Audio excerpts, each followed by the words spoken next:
Alors, donc dans ce sujet, ce sont des affirmations. Il faut donc dire si elles sont vraies ou fausses. Et il faut justifier. Donc on vous dit que si jamais une réponse n'est pas justifiée, elle n'est pas prise en compte. Voilà. Donc première question, on vous propose une suite. Et on vous dit affirmation, la suite Pn est décroissante. Alors, dans ce type d'affirmation, donc ça peut très bien être faux. On ne vous demande pas de montrer qu'elle est décroissante. Donc éventuellement, ce que vous pouvez faire, c'est calculer les premiers termes de la suite pour voir si ça vous semble correct ou pas. Parce que si jamais, déjà les premiers termes de la suite vous semble croissante, c'est que la suite n'est pas décroissante, du coup. Donc on peut toujours essayer. Si on calcule pour n égale 0, ça fera 0 au carré moins 42 fois 0. Donc tout ça, ça fait 0, plus 4, donc ça vaut 4. P0 vaut 4. Donc ça, c'est au préalable, hein, je ne suis pas en train de rédiger. P0, c'est 4. P1, qu'est-ce que c'est? Donc P1, ça fait 1 au carré, moins 42 fois 1, plus 4. Ce qui fait 1 moins 42, donc moins 41 plus 4, on est à moins 37. Donc, P1, c'est moins 37. Donc, visiblement, c'est bien parti pour être une suite décroissante. Alors, autre manière de vérifier, c'est d'essayer de tracer cette suite sur ma calculatrice. Donc, je vais essayer de la tracer. Donc, n minimum, c'est 0. Un minimum, je m'en fiche parce que ici, de toute façon, c'est défini par une formule explicite. Donc, la calculatrice va s'en sortir toute seule. Mais si jamais je voulais vraiment le marquer, n minimum, c'est du un minimum, pardon, ce serait 4, puisque ça correspondrait à U0. Donc, pour moi, AP0. Du coup, la formule, c'est n au carré moins 42n plus 4. Alors, c'est pas le graphique qui m'intéresse, c'est plus le tableur. Et donc là, je me rends compte qu'effectivement, ma suite a bien l'air d'être décroissante. Voilà. Donc, c'est pas trop de chance parce que si jamais j'avais vu déjà avec des calculs de termes qu'elle n'était pas tout le temps décroissante, bah, ça aurait été réglé. J'aurais dit, bah non, regardez, ça marche pas déjà pour U1, U2, U3. Et donc, j'aurais pu affirmer que l'affirmation était fausse. Bon. Mais l'affirmation a l'air vraie. Donc, il va falloir prouver que c'est vrai. Et il ne suffit pas de dire qu'effectivement, on a observé dans la calculatrice que ça semblait être vrai. Ce ne serait qu'une conjecture. Donc, pour démontrer que cette suite est décroissante, eh bien, je vais m'intéresser à la méthode la plus couramment utilisée pour étudier la croissance ou décroissance d'une suite. Je vais calculer Pn plus 1 moins Pn. Cela me donne quoi? Alors, Pn plus 1, c'est l'expression de Pn où tous les n ont été remplacés par des n plus 1. Donc ça me donne n plus 1 au carré moins 42 fois n plus 1 plus 4. Et à ça, je dois retirer Pn. Donc moins, je mets bien les parenthèses car le moins s'applique au résultat de Pn. Donc n carré moins 42n plus 4. Ça me donne quoi? Il va falloir que je calcule tout ça. Alors là, j'ai une identité remarquable, n plus 1 au carré, qui me donne n au carré, plus 2 fois n fois 1, donc plus 2n, plus 1 au carré, donc plus 1. Ici, je vais avoir moins 42 fois n, donc moins 42n, moins 42 fois 1, donc moins 42, plus 4, moins n au carré, moins 42n, donc plus 42n, et moins 4. Alors là-dedans, est-ce que j'ai des choses qui se simplifient déjà? Donc j'ai n au carré, moins n au carré. J'ai moins 42n, plus 42n. J'ai 4, moins 4. Donc au final, il me reste 2n plus 1.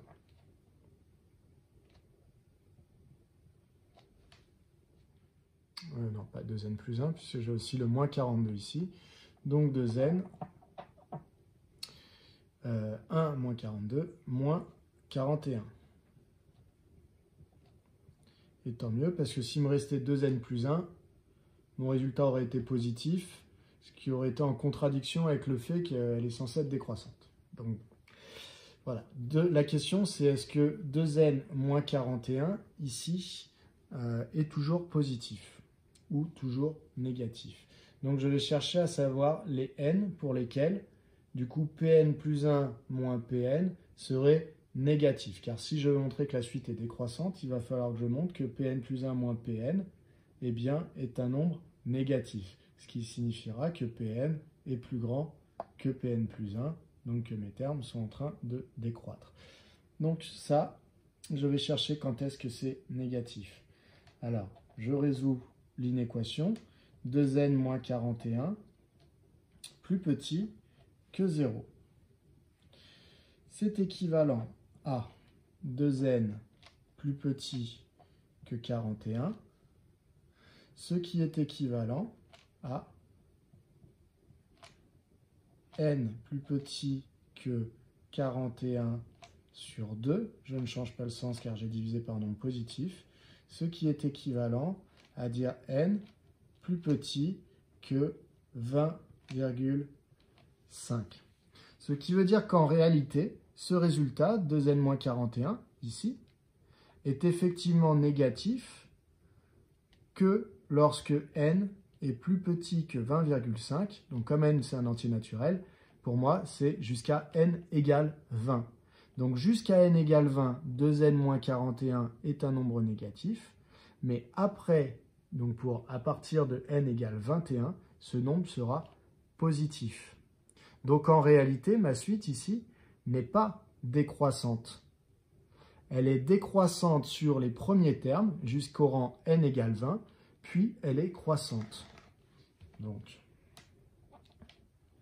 Donc Pn plus 1 moins Pn est négatif jusqu'au rang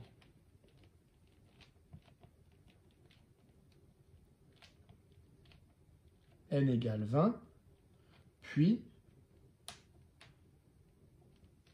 Pn plus 1 moins Pn est positif à partir du rang n égale 21. Donc, ça veut dire que ma suite, elle est décroissante jusqu'au rang 20, puis croissante à partir du rang 21. Ça veut donc dire qu'elle n'est pas décroissante comme l'affirmait l'affirmation. Donc la suite P, donc l'affirmation est fausse.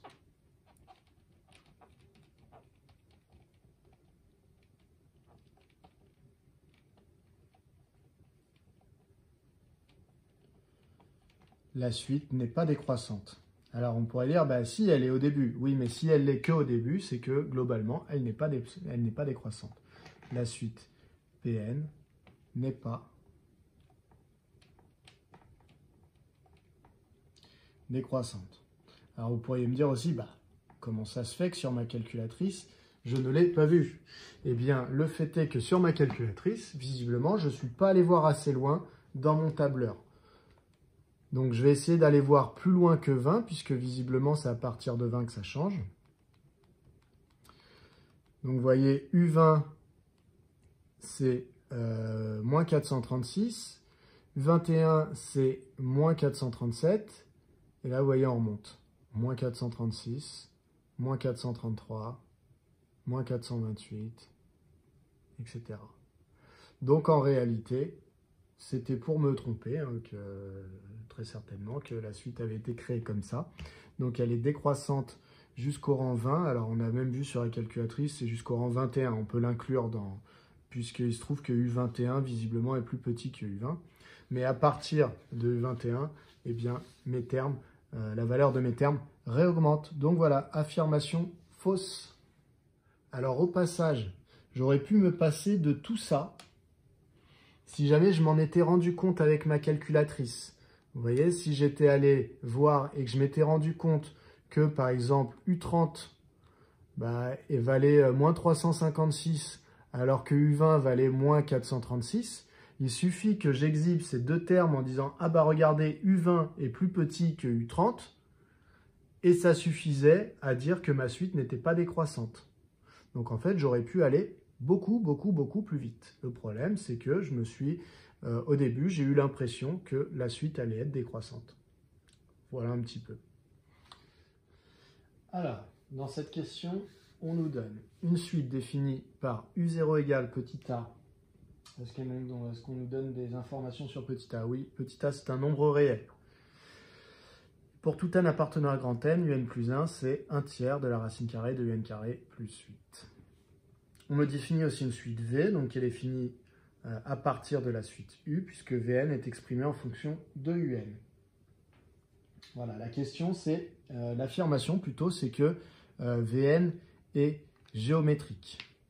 Alors ça ressemble à la question relativement habituelle, hein, qui consiste à essayer de montrer que Vn plus 1, si elle est géométrique, eh bien elle vaut Q fois Vn, avec Q un réel.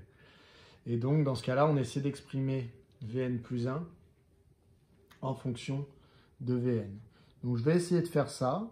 Sinon, ce qu'on pourrait aussi faire, c'est essayer de calculer les premiers termes pour voir si ça fonctionne pour les premiers termes. Et puis voilà. Alors, je vais me lancer dans le calcul ici de Vn plus 1. Alors, pour tout n appartenant à grand N, Vn plus 1 égale. Donc, je réutilise la définition de V. V, c'est Vn, c'est Un au carré moins 1. Donc, Vn plus 1, c'est Un plus 1 au carré moins 1.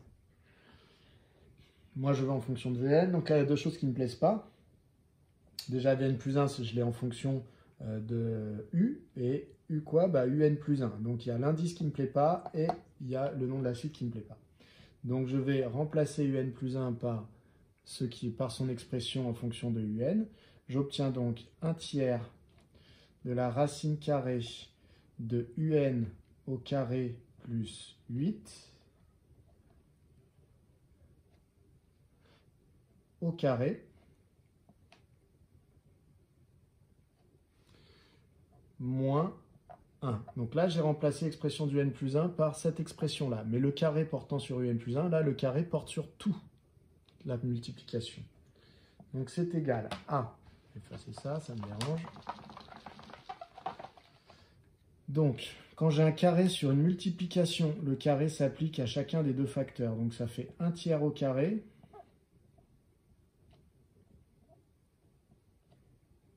Voilà. Multiplié par la racine carrée au carré. Ça se neutralise.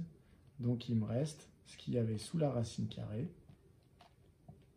Un carré plus 8. Et donc, je retire 1. Quand j'en suis là, eh bien, ça me donne 1 tiers au carré. Alors, plusieurs manières de le voir, hein. Soit je fais le calcul, 1 tiers fois 1 tiers, ce qui donne 1/9.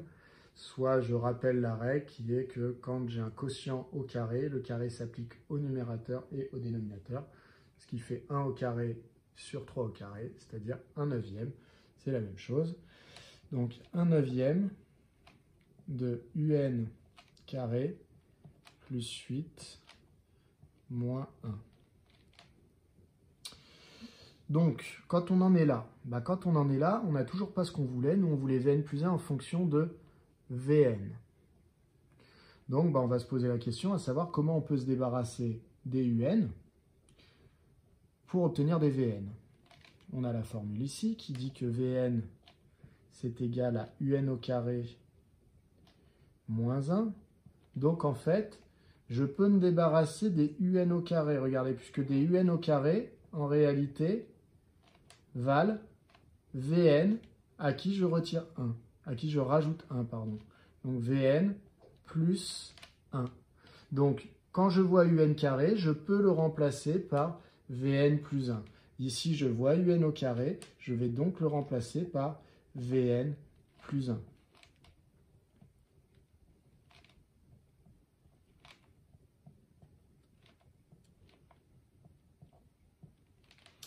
ce qui est égal à. J'obtiens donc 1/9 de Vn. Alors, je vais y aller tranquillement. De Vn plus 9 moins 1. Du coup, je vais développer. J'obtiens 1/9 de Vn plus 1/9 de 9. Mais 1/9 fois 9, ça fait 9 sur 9, ça fait 1. Et j'ai le moins 1 qui était derrière. Donc 1 moins 1, ça donne 0. Donc au final, eh bien, Vn plus 1 est égal à 1/9 de Vn. Est-ce que vous voyez? Oui. Donc ça veut dire que la suite V est en fait géométrique de raison 1/9. Donc V est géométrique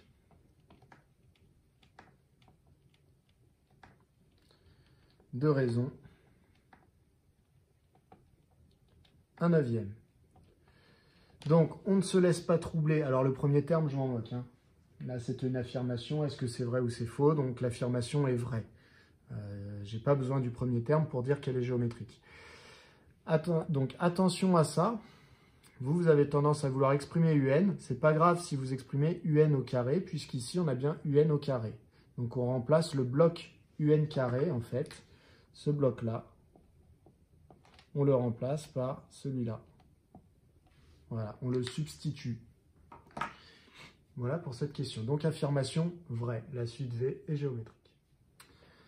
Alors, dans cette affirmation 3, on définit une suite WN, ou plutôt on la définit pas, mais on sait qu'elle répond à une certaine propriété, qui est que pour tout n appartenant à grand N, quand je la multiplie par n plus 1, quand je multiplie son terme général, pardon, Wn par n plus 1 au carré, eh bien, il est compris entre n au carré et n au carré plus n. Et donc, l'affirmation, c'est que la suite W converge. Alors, première réaction, c'est d'observer un petit peu l'encadrement qui se situe devant nous et de regarder un peu la limite. Moi, première réaction, je regarde un peu les limites. Là, ici, j'ai n au carré. Lorsque n tend vers plus l'infini, ça tend vers plus l'infini. Donc, je me dis que les autres tendent aussi vers plus l'infini, puisque là, c'est le théorème de comparaison. Quand j'ai une suite qui tend vers plus l'infini et qu'elle est en dessous, enfin que son terme général est toujours en dessous du terme général des autres suites, eh bien les autres suites tendent aussi vers plus l'infini. Bon, je me dis OK, sauf que moi, on me parle de la suite W. Or, du coup, c'est pas tout à fait Wn là qui tend vers plus l'infini, c'est n plus 1 au carré fois Wn. Donc, je me dis, il faut peut-être que je modifie cet encadrement pour obtenir Wn tout seul, au milieu de l'encadrement. Donc je me dis, qu'est-ce qu'il faut que je fasse pour ça? Il faudrait que je divise par n plus 1 au carré dans tous les membres de mon inégalité. Est-ce que c'est faisable déjà? Diviser par n plus 1 au carré, oui, parce qu'il faut que je fasse attention. Quand je divise par un nombre, déjà, il ne faut pas qu'il soit égal à 0. Mais là, n est un entier naturel, donc n plus 1 est strictement positif, n plus 1 au carré également. Donc finalement, je vais diviser par un nombre strictement positif, j'ai le droit. Donc, en fait, je vais obtenir n au carré sur n plus 1 au carré, plus petit que Wn. Donc, je ne change pas le sens de l'inégalité ici parce que je divise par un nombre positif. Ici, si je divise par n plus 1 au carré, ça va avoir pour effet de le simplifier. Donc, c'est pour ça que je ne le vois plus. Et ici, dans ce membre, ça va faire n au carré plus n sur n plus 1 au carré. OK. Alors, donc là, j'ai bien encadré le terme général de ma suite W. Donc là, je peux commencer à observer un peu mieux les choses. Et je me dis, ça ressemble quand même pas mal à un théorème des gendarmes ou un théorème de comparaison. Donc, je vais essayer de regarder un peu les limites des suites qui encadrent ma suite W. Ici, je vois du n carré sur n plus 1 au carré. Alors moi, ce que je sais bien faire, c'est quand j'ai une forme développée au numérateur et une forme développée au dénominateur. C'est ce que je fais la plupart du temps en cours. Donc, je vais développer mon dénominateur, même si je pourrais m'en sortir un petit peu autrement. Donc, ça me donne n au carré. Donc, ça, c'est de la forme a plus b au carré. Donc, ça fait a carré plus 2ab. Donc, plus 2n fois 1, donc plus 2n, plus b carré, donc plus 1 au carré, qui vaut 1. Voilà. Wn. Et ici, j'ai n carré plus n sur la même chose, n carré plus 2n plus 1. Voilà, donc là, je vais devoir calculer les limites des suites ici qui encadrent Wn. Et je vais faire les techniques que j'ai apprises en classe. Parce que là, je suis face à une forme indéterminée. N au carré tend vers plus l'infini. N au carré plus 2n plus 1 tend également vers plus l'infini. Donc, je suis face à une forme indéterminée. Dans ce cas-là, je sais que je vais factoriser par le n à la plus grande puissance au numérateur et au dénominateur. Donc, je vais calculer la limite de cette chose-là. Donc, il faut que je modifie l'écriture. N au carré sur n au carré plus 2n plus 1 est égal à... En numérateur, je factorise par n au carré, donc ça fait n au carré fois 1. Et au dénominateur, ça me donne n au carré fois 1 plus 2n. Si je factorise par n au carré, ça me donne 2 sur n. Si vous n'êtes pas très au point sur ces transformations d'écriture, je vous encourage à aller voir la vidéo qui s'appelle « Interrogation sur les limites ». Je redétaille ce type de factorisation. Donc là, je ne m'étends pas dessus. Donc plus 1, si je factorise par n au carré, ça me donne 1 sur n au carré. À cette étape-là, je peux donc simplifier n au carré. Alors attention, j'ai créé des dénominateurs, donc désormais n doit être différent de 0. Donc en fait, ce calcul, c'est pour tout n appartenant à grand N étoile, cette égalité. Donc je vais calculer la limite de ce quotient, ce qui me donnera du coup la limite de ce quotient. Donc or, la limite de 1 plus 2 sur n plus 1 sur n au carré, c'est égal à 1, puisque chaque petit quotient ici tend vers 0, puisque j'ai un nombre fixe divisé par un nombre qui tend vers l'infini. Donc lorsque n tend vers plus l'infini, mon dénominateur tend vers 1. Donc, eh bien, 1 sur mon dénominateur tend vers 1 sur 1. Donc la limite de n au carré sur n au carré plus 2n plus 1 est égale à 1 sur 1, c'est-à-dire 1, quand n tend vers plus l'infini. Voilà. Donc j'ai trouvé la limite de ça, la limite du numérateur, donc j'ai la limite de ce quotient. Donc ça veut dire que j'ai trouvé la limite verte, qui est la limite de cette suite-là. Cette suite-là tend vers 1. Donc, de deux choses l'une. Soit la limite de la suite qui se trouve de l'autre côté de mon inégalité, de mon encadrement, celle que je suis en train d'encadrer en rouge, soit sa limite, c'est également 1. Et donc, Wn se retrouve coincé entre deux suites qui tendent vers 1, et d'après le théorème des gendarmes, elle tendra vers 1. Soit sa limite, c'est autre chose que 1. Et dans ce cas-là, je ne pourrai pas conclure. Voilà. Donc, je vais calculer la limite de ce petit bout rouge. Alors, je vais essayer de décaler mon tableau pour ne pas avoir tout effacé. Je décale. Vous voyez comment là. Hop. On voit jusqu'où? On voit jusque là. Ok, parfait. Donc, je vais calculer la limite de la suite dont le terme général est encadré en rouge.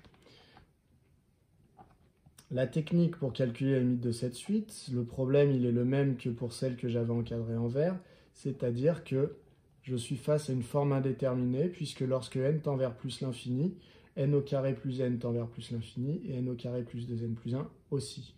Donc je modifie l'écriture. Je factorise par n au carré au numérateur, donc il me reste 1 pour le premier, et 1 sur n pour le deuxième terme, divisé par, je factorise par n au carré au dénominateur, il me reste 1 pour le premier terme, 2 sur n pour le deuxième terme, et 1 sur n au carré pour le troisième. Du coup, je peux simplifier par n au carré. La limite du numérateur, ça va être 1, puisque 1 sur n tend vers 0, quand n tend vers plus l'infini. Et la limite du dénominateur va être 1 aussi, puisque 2 sur n et 1 sur n au carré tendent vers 0 lorsque n tend vers plus l'infini. Ça, cette expression, elle est vraie pour tout n appartenant à n étoiles. Puisque je viens de diviser, j'ai des n au dénominateur, il faut que je fasse attention. Donc, or, la limite, quand n tend vers plus l'infini, de 1 plus 1 sur n, c'est égal à 1. Et la limite, quand n tend vers plus l'infini du dénominateur, c'est-à-dire 1 plus 2 sur n, plus 1 sur n au carré, c'est aussi 1. Donc j'en conclus que la limite de n au carré plus n sur n au carré plus 2n plus 1 est égale à 1 sur 1, c'est-à-dire 1. J'ai donc trouvé la limite de la suite encadrée en rouge. La suite verte et la suite rouge ont la même limite. Donc d'après le théorème des gendarmes, la suite W a elle aussi la même limite, c'est-à-dire 1. Donc, d'après le théorème des gendarmes,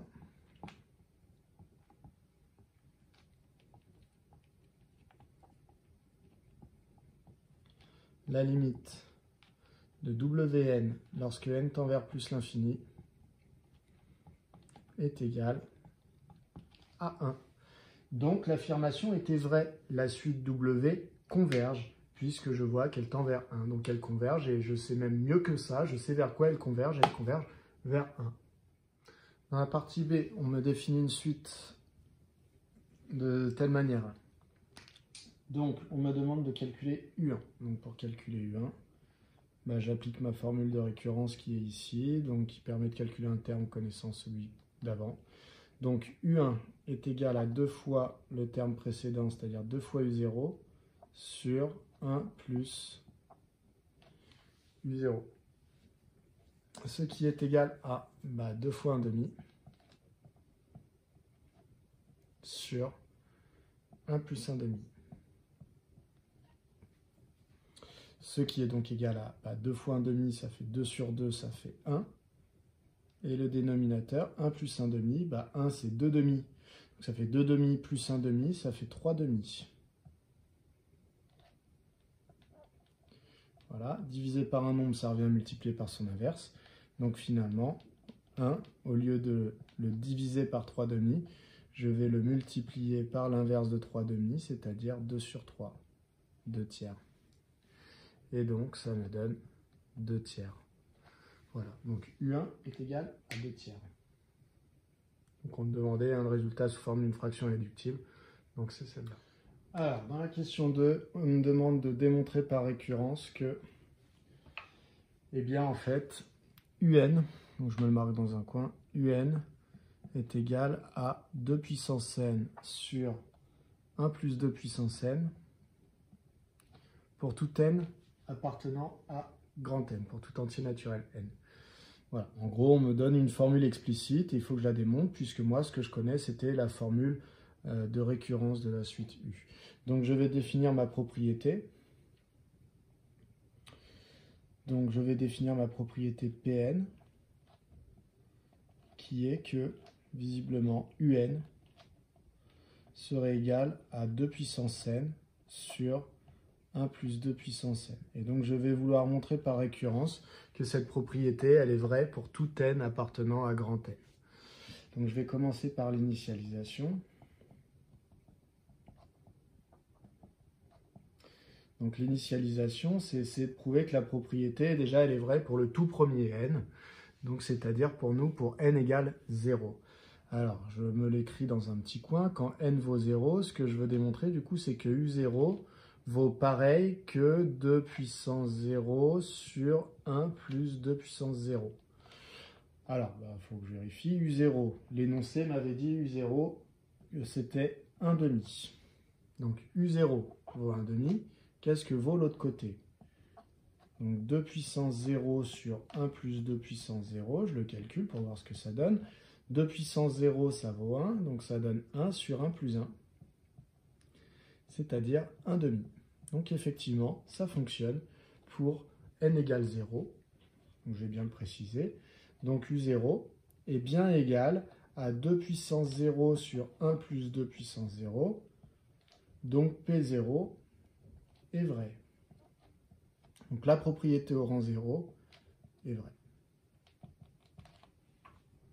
J'efface ce qui n'a pas à figurer sur une copie. Ça et ça n'a pas à figurer sur une copie. Donc j'ai prouvé ma propriété déjà était vraie pour le tout premier N. J'ai donc initialisé ma propriété. Maintenant, il va falloir que je prouve qu'elle est héréditaire. C'est-à-dire que quand elle est vraie pour un N, pour un entier naturel, et bien finalement elle est vraie pour le suivant. Donc pour n plus 1. Donc ça, c'est l'hérédité. Donc j'efface.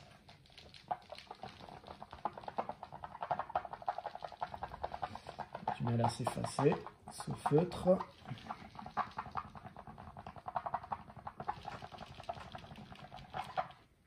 Ah, hérédité. Donc l'hérédité, c'est je suppose que pour un n, la propriété Pn est vérifiée. Donc supposons que Pn, je réécris ce que c'est, ça m'aide, c'est que Un vaut 2 puissance n sur 1 plus 2 puissance n. Donc que cette propriété est vraie pour 1, je dis bien 1, hein, je n'ai pas dit pour tout entier, donc pour un entier naturel n que j'aurais vraiment choisi au hasard, hein, donc quelconque.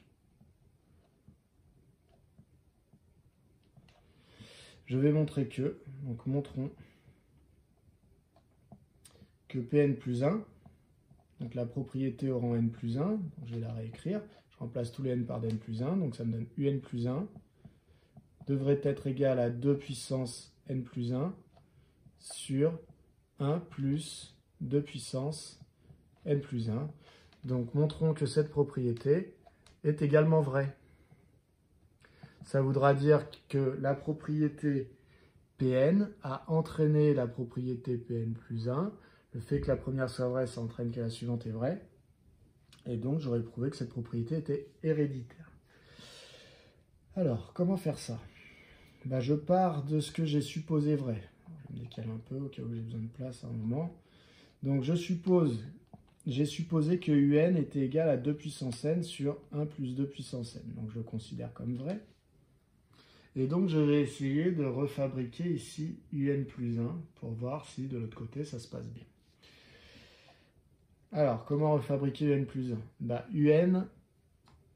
Quelle était la relation qui reliait Un et Un plus 1? C'était que Un plus 1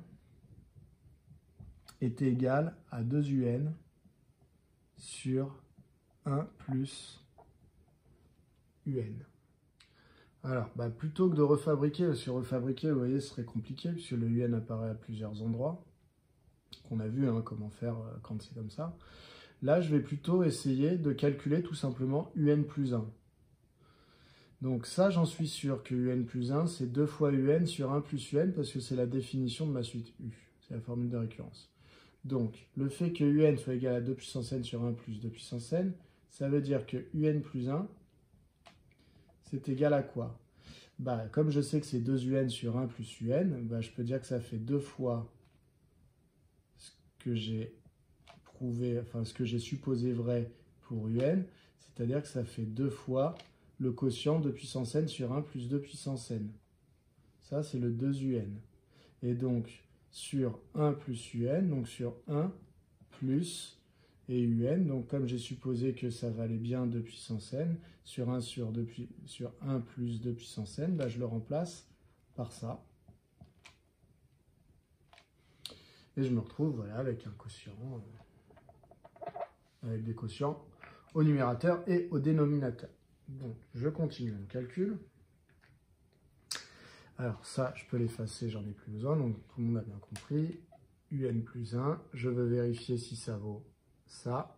Donc je commence par écrire ce que ça vaut, 2UN sur 1 plus UN, et je remplace UN par ce que j'ai supposé vrai, c'est-à-dire j'ai supposé qu'il valait 2 puissance n sur 1 plus 2 puissance n, en haut et en bas, au numérateur et au dénominateur. Ça donne ça. Donc maintenant, c'est uniquement du calcul. Ce que j'ai le droit de faire et ce que j'ai pas le droit de faire. Alors, c'est égal à... Donc pour un souci de place, je vais faire mes calculs en long, je reprends en dessous. Donc ça me donne, au numérateur, 2 fois 2 puissance n sur 1 plus 2 puissance n,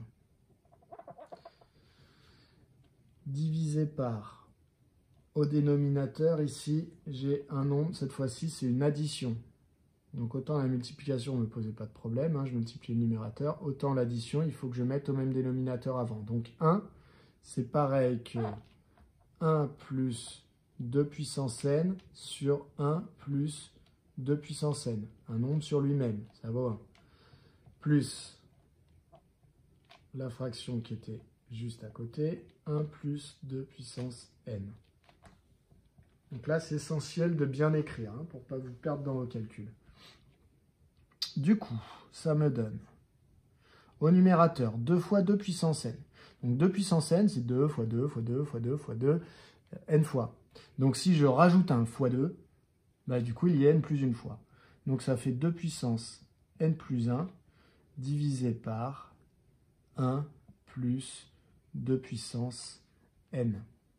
Et au dénominateur, je me retrouve avec une seule fraction, puisque j'ai mis au même dénominateur, 1 plus 2 puissance n.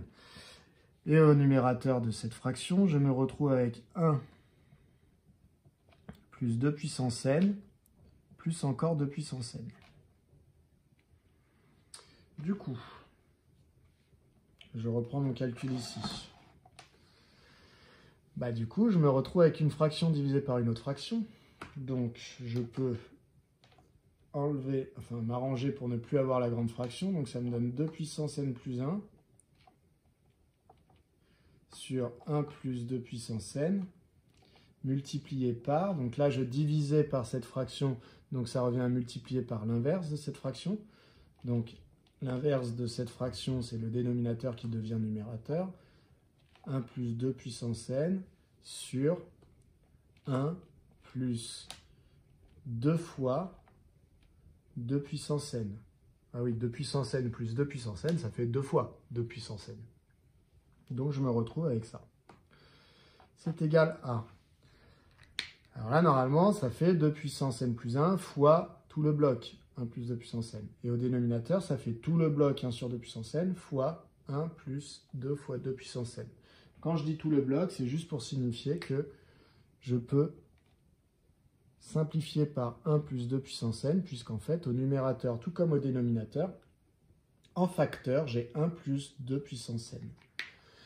Cela me donne 2 puissance n plus 1 au numérateur, puisque ça fait 2 puissance n plus 1 ici, divisé par, et au dénominateur, je me retrouve avec 1 plus, donc là j'avais 2 puissance n, donc 2 fois 2 fois 2 fois 2 fois 2, n fois, si j'ai encore un fois 2 en plus, je l'ai donc n plus une fois, donc 2 puissance n plus 1. J'ai donc prouvé que un plus 1 était égal à 2 puissance n plus 1 sur 1 plus 2 puissance n plus 1. J'ai donc réussi à prouver quoi? Bah, que Pn plus 1 était vrai à partir du moment où Pn l'était. Donc, Pn, la propriété Pn, entraîne la propriété Pn plus 1. Donc ma propriété est héréditaire. Donc j'ai fait l'initialisation, j'ai prouvé l'hérédité. En fait, elle est donc vraie pour tout n. J'efface et je termine ma rédaction. Donc je conclus ma récurrence. Conclusion. Pour tout n appartenant à grand N, j'ai prouvé que un était égal à 2 puissance n sur 1 plus 2 puissance n. Voilà, donc j'ai démontré que cette formule explicite était vraie pour la suite U. Alors, dans cette question 3, on vous propose 3 algorithmes et on vous dit que parmi ces 3 algorithmes, il y en a un qui ne contiendra pas à la fin la valeur de UN. Alors, on va les observer et puis on va voir un petit peu ce que ça donne. Alors, l'algorithme numéro 1, on nous dit U reçoit 1/2 et I reçoit 0.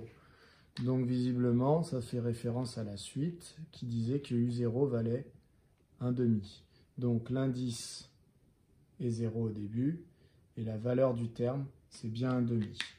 Donc, tout va bien. On a bien initialisé à U0 qui vaut 1/2.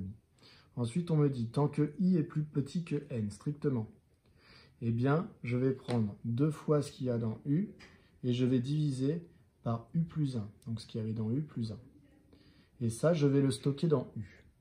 En réalité, ce qui se passe ici, c'est qu'on applique la formule qui définissait ma suite, ma formule de récurrence, qui dit que le nouveau terme, c'est 2 fois l'ancien sur 1 plus l'ancien. Quand je dis l'ancien, c'est celui d'avant. Donc c'est la bonne formule qui est inscrite ici. Ça, on le stocke dans U. J'ai donc dans U le nouveau U, le terme suivant. Et je fais évoluer l'indice de 1. Donc au premier tour de boucle, le 1/2 va évoluer. J'aurai le nouveau terme. Donc dans la case U, j'aurai en fait ce que j'appelle U1. Et dans la case I, j'aurai l'ancien I, donc 0 plus 1. Donc dans la case I, j'aurai bien 1. Donc au bout d'un tour de boucle, j'ai calculé U1. Dans U, il y a bien la valeur de U1 et dans I, il y a bien l'indice 1. Il va s'arrêter quand cet algorithme? Donc je regarde le temps que. Il continue tant que I est strictement plus petit que N, ce qui sous-entend qu'il s'arrête au moment où I devient supérieur ou égal à N. Donc nous, comme le I il évolue de 1 en 1, en fait, ça va s'arrêter à partir du moment où le I vaut pile N. Donc si le I vaut N, on a dit, c'est qu'on était bien avec la valeur de UN dans la case. Donc celui-là, visiblement, tout va bien. Il finit bien avec dans U la valeur de UN. Je passe au suivant. Algorithme 2. Donc, on me dit, dans U, je place 1/2. C'est bien ça, au début, le premier terme vaut 1/2. Pour I allant de 0 à N, je dois faire le calcul 2 fois l'ancien U sur U plus 1. Donc ça me donne le nouveau U. Donc à chaque tour de boucle, je calcule bien un nouveau U. Seulement, I allant de 0 à N, ça veut dire que quand I vaut 0, ça fait un premier tour de boucle. Donc en fait, quand I vaut 0, ce que je calcule ici, c'est U1, puisque là j'avais U0. Donc le nouveau U, c'est U1. Donc quand I vaut 0, c'est U1 que j'ai. Quand I vaut 1, c'est U2. Quand I vaut 3, quand I vaut 2, pardon, c'est U3. Quand I vaut 3, c'est U4. Donc il y a un décalage. Donc quand I vaut N, celui que j'ai, c'est pas UN, il y a un décalage, c'est UN plus 1. Donc en fait, cet algorithme, visiblement, il va calculer un terme de trop. Et donc à la fin de l'algorithme, ce qu'il y aura en mémoire, c'est pas UN, mais ça a l'air d'être plutôt UN plus 1. Donc cet algorithme ne va pas. Je vais quand même vérifier que le dernier convenait. Donc là, on me dit P vaut 2 puissance N et U reçoit P sur P plus 1. Donc là, il n'y a pas de boucle, il n'y a rien, hein, c'est un calcul. Effectivement, U reçoit 2 puissance N divisé par 2 puissance N plus 1. Ça, c'est la formule explicite qu'on avait retrouvée. Donc en gros, si ça, je l'appelle P, eh bien, ça fait bien P sur 1 plus P. Donc cet algorithme fonctionne bien. Donc l'algorithme qui ne convient pas, qui n'affiche pas UN à la fin, ce sera l'algorithme 2, puisqu'en réalité, il calculera non pas UN, mais UN plus 1, le terme après celui qu'on lui demanderait. Voilà pour ce sujet.